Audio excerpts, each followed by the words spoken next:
வணக்கம். நான் Vijayakumar. ABN films YouTube channel மூலமாக பிறப்பும் சிறப்பும் என்ற இந்நிகழ்ச்சியில் மீண்டும் உங்களை சந்திப்பதில் மிக்க மகிழ்ச்சி. இன்றைய பிறப்பும் சிறப்பும் நிகழ்ச்சியில நாம் பார்க்க போகின்ற திரைப்பட பிரபலம் யாருன்னு பாத்தீங்கன்னாக்கா, பழம்பெரும் நடிகை பண்டரிபாய் அவர்கள். இவர் பேரை சொன்ன உடனே எல்லோருக்கும் அவரை பற்றிய ஒரு ஞாபகம் எதுவாக இருக்கும் என்றால் அம்மா. தமிழக மக்கள் மட்டுமில்லாமல் கன்னட மக்களுக்கும் தெலுங்கு மக்களுக்கும் அம்மாவாக தன்னை பதிவு செய்து கொண்டவர் பண்டரிபாய் அவர்கள்.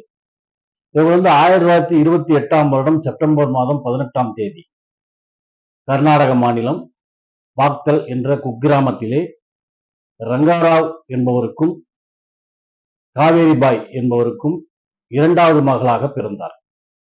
இவர் பிறப்பதற்கு முன்னாள் மூத்த மகள் இறந்துவிட்ட காரணத்தினால் பண்டரிபாயை அவருடைய இயற்பெயர் கீதா. இவங்க பெற்றோர் என்ன பண்ணாங்கன்னாக்கா, பண்டரிபுரத்தில் இருக்கும் பாண்டுரங்கனிடம் வேண்டிக் கொண்டு இவர் பிறந்ததால் இவருக்கு பண்டரிபாய் என்று மாற்று பெயரை வைப்பதாக கூறினார்கள். அன்றிலிருந்து இவர் பண்டரிபாயாக இருந்தார். இவருடைய தந்தை ரங்காராவ் அவர்கள் ஒரு அரசு பணியிலே இருந்தவர். சினிமாவின் மீது இந்த கலைத்துறையின் மீதும் இருந்த ஆர்வத்தினால் வேலையை விட்டுவிட்டு கலைத்துறையிலே தன்னை ஐக்கியமாக்கி கொண்டார். ஆனால் தன் பெண்கள் நாடகங்களில் நடிக்கக்கூடாது என்பதில் உறுதியாக இருந்தார். இருப்பினும் பண்டரிபாயினுடைய சிறப்பான அந்த வசன உச்சரிப்பும் அவருடைய செயல்பாடுகளும் அவருடைய சகோதரரை கவர்ந்ததால் அவரை ஒரு கன்னட படத்தில் நடிக்க வைப்பதற்கு ஏற்பாடு செய்தார். அதில் ஒரு சின்ன ஒரு கதாபாத்திரத்தில் நடித்தார்.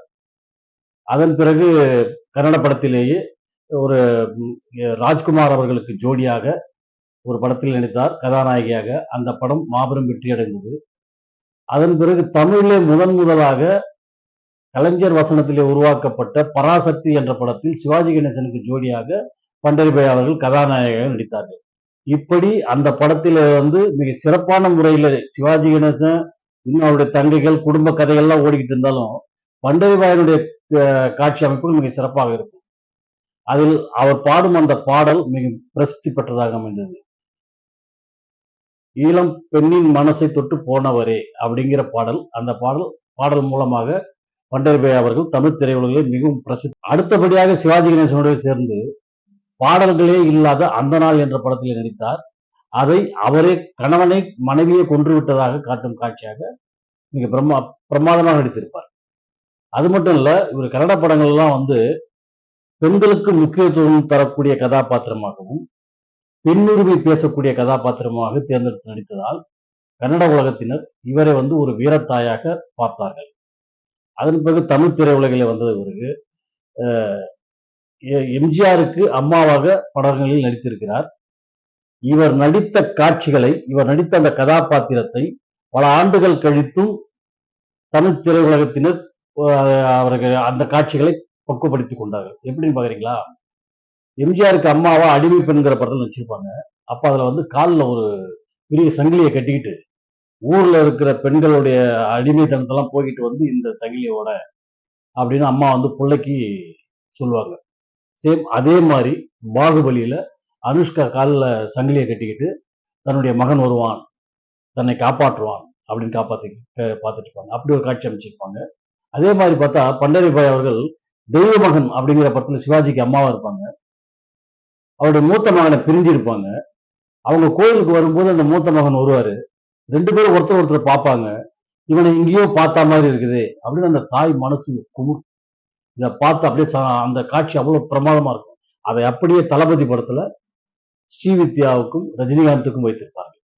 இப்படி பண்டரிபாய் நடித்த ஒவ்வொரு காட்சிகளும் பிற்காலத்தில் பிரமாதமாக வர்ணிக்கப்பட்டது. அது மட்டும் இல்ல, ரஜினிக்கு அம்மாவா ஒரு படத்துல நடிச்சிருப்பாங்க, மன்னன் அப்படிங்கிற படத்துல. அந்த படத்துல அம்மா என்று அழைக்காத உயிர் இல்லையே அப்படின்னு சொல்லிட்டு ஒரு பாடல். அந்த பாடலுக்கு தகுந்தாற் போல் அந்த தாய் பல ஆண்டுகளாக சினிமா துறையில இருந்தும் தன்னை தாயாக மக்கள் மனதிலே பதிய வைத்துக் கொண்டவர் பண்டரிபாய் அவர்கள்.